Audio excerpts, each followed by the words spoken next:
The elders gathered, their faces grim, a storm of accusations brewing in the air. They pointed their fingers at Cael, his name a curse on their lips. A snake, they said. A venomous serpent, a harbinger of doom, was coiled somewhere within the walls of his home, brought there by his own hand.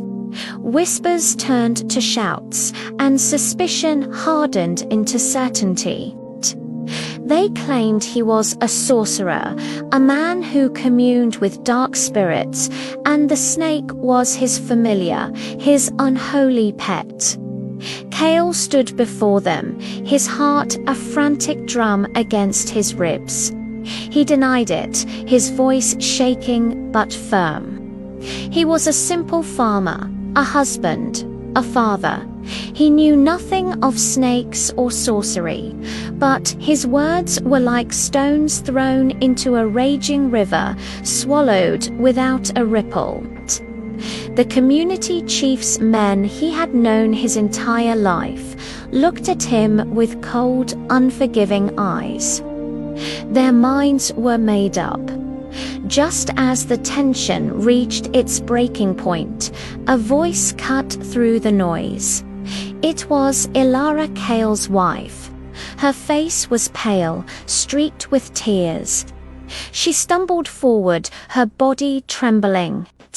"It was me," she cried out, her voice a raw, desperate whisper. "I brought the snake. Forgive him. He knew nothing." A collective gasp rippled through the crowd. The chiefs stared at her, their expressions a mixture of shock and morbid satisfaction. Cael's world tilted. He looked at his wife, his mind reeling in confusion. Why? Why would she say such a thing? But there was no time for questions. The confession was all they needed.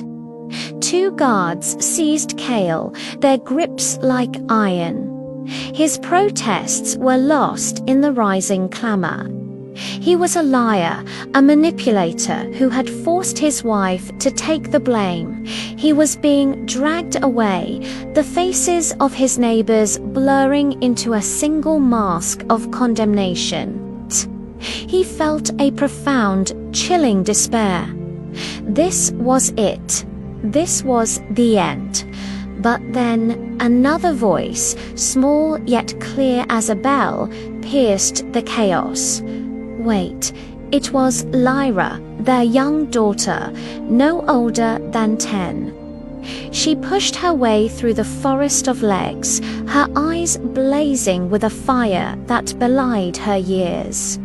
She stood before the chiefs, her small frame radiating an astonishing strength. "My mother is lying," she declared, her voice ringing with undeniable conviction. "And so are you. I know where the snake came from. I know the real reason it is here, and it has nothing to do with my father." A hush fell over the crowd. Every eye turned to the small girl standing defiant in the center of the circle. The chiefs exchanged uneasy glances. This was not part of their plan. The child's gaze was unwavering, filled with a knowledge and a power they did not expect. What secrets did she hold? What truth was about to be unleashed? As she took a deep breath, ready to speak, the entire village held its breath with her.